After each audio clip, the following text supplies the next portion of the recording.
César Hildebrand, la tradición de robar. Lo pudo todo, superó barreras, prejuicios, desayunos de pan y té, las diversas tentaciones depresivas de la miseria, y un día inverosímil, ganado a punta de ruegos y empeño, se fue a Stanford a estudiar. Conoció a Eliane, una judía pelirroja y brillante, y también pudo con ella. Podría muchos años más tarde con la presidencia, pero no podría con la tradición. La tradición en el Perú, con raras excepciones, es que los mandatarios se aprovechen, calculen como zorros las presas de la obra pública, susceptibles de un mordisco, asalten diligencias, exijan diezmos, ocupen residencias inexplicables. La etapa colonial fue un periodo de aprendizaje, como nos lo recuerda Alfonso Quirós. Robaban el mercurio de la mina Santa Bárbara, en Huancavelica, contrabandeaban el presidente de la Audiencia de Quito. El limeño José de Araujo se vaciaba los presupuestos destinados originalmente a la construcción de los puertos del Callao, Valdivia, Concepción. Se robaba a los indios con el tributo racial que se les impuso y que los corregidores escondían en gran parte para su propio beneficio. Los juicios de residencia eran inútiles, ya que se hacían entre hermanitos del mismo círculo de patronazgo. El puesto de virrey podía comprarse. El conde Cañete compró el de mandamás del Perú por 250,000 pesos, pero se murió en el viaje a Lima. Los indultos se remataban y podían llegar a costar 4,000 pesos, con lo que puede hablarse de la conducta virreinal y casi hereditaria del doctor García. Robaban los veedores, los curas, los oidores, los recaudadores de impuestos, los aduaneros, los gobernadores, los curacas aliados de la administración, los mineros del azogue, y hasta por derecho de entierro se cobraba una yapa codiciosa. Robó el conde de Superunda, y grande ladrón y encubridor de aves rapaces fue Amat y Juniet, el de la Perricholi, y se robaban inmensas cantidades a la corona española ocultando la plata sin sellar, extrayéndola de la contabilidad oficial. Y la República, allí se robó desde el primer instante.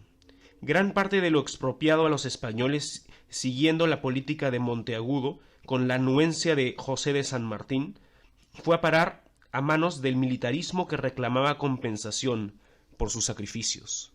Y no fue Thomas Cochrane, el inglés al servicio de Chile, el que se robó las reservas de la plata que San Martín tenía guardadas, tal como nos lo recuerda también Quirós. Vamos, no nos hagamos. La República empezó con la traición de Torretagle, el pase a filas realista del presidente Ribagüero y Sánchez Boquete, y la convicción, tanto de San Martín como de Bolívar, de que el Perú era una especie de lepra en América.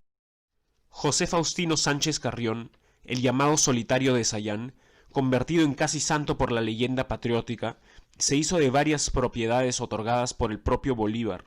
Quirós relata otra escena del gobierno bolivariano, el teniente coronel Juan Pablo Santa Cruz, robándose el ganado de varias haciendas bajo la mirada de su protector, el general bolivarista Antonio Gutiérrez de la Fuente, gran rapaz.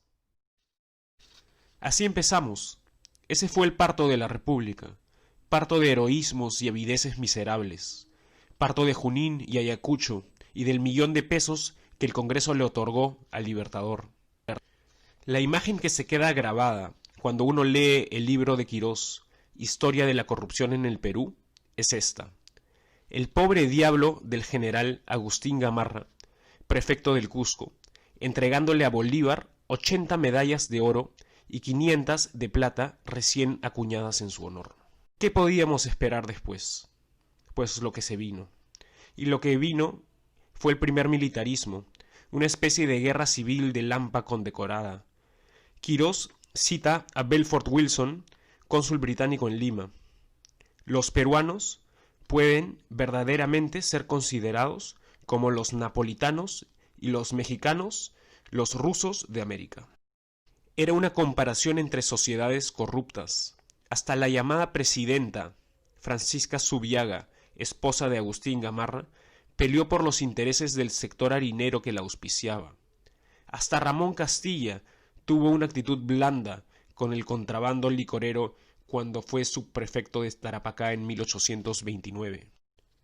Quirós cita a Albert Jewett, representante diplomático de los Estados Unidos en Lima, calificando al gobierno de Castilla como corrupto, desleal e insolente, y cuyo gabinete estaba integrado por ladrones audaces y sin escrúpulos.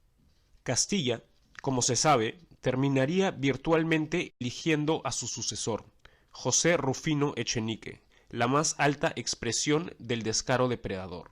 Y el guano fue la mierda que nos terminó de enmierdar.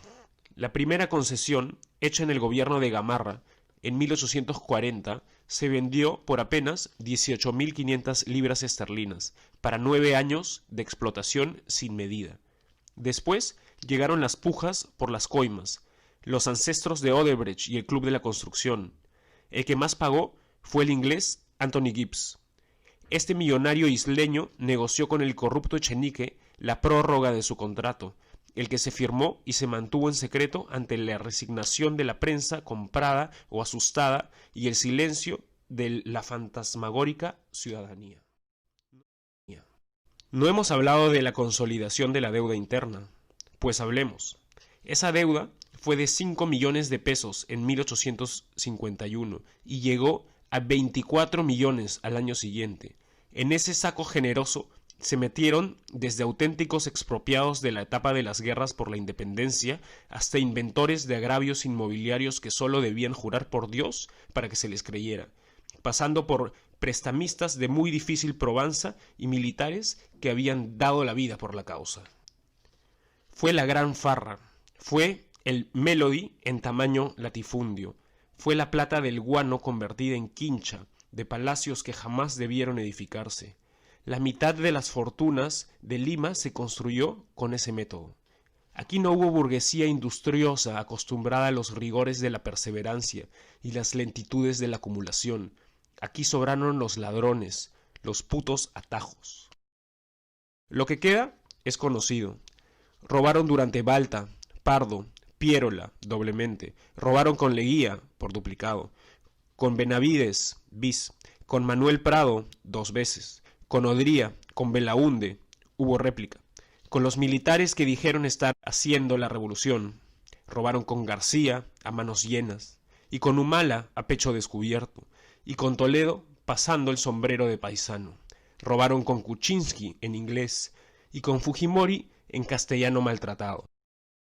Y robarán como nunca se ha robado, si es que la hija del patriarca Alberto se sienta donde alguna vez su padre hizo aguas sobre la Constitución. De modo que no nos hagamos las vírgenes del sol, los estupefactos de la república traicionada. Toledo nos representa, es la decepción que nos refleja, es el Perú como república fallida, es el Pachacútec de nuestra Disneylandia. César Hildebrand, La tradición de robar, 19 de julio del 2019. Si te gustó este video, suscríbete al canal para más contenido e información política. Gracias.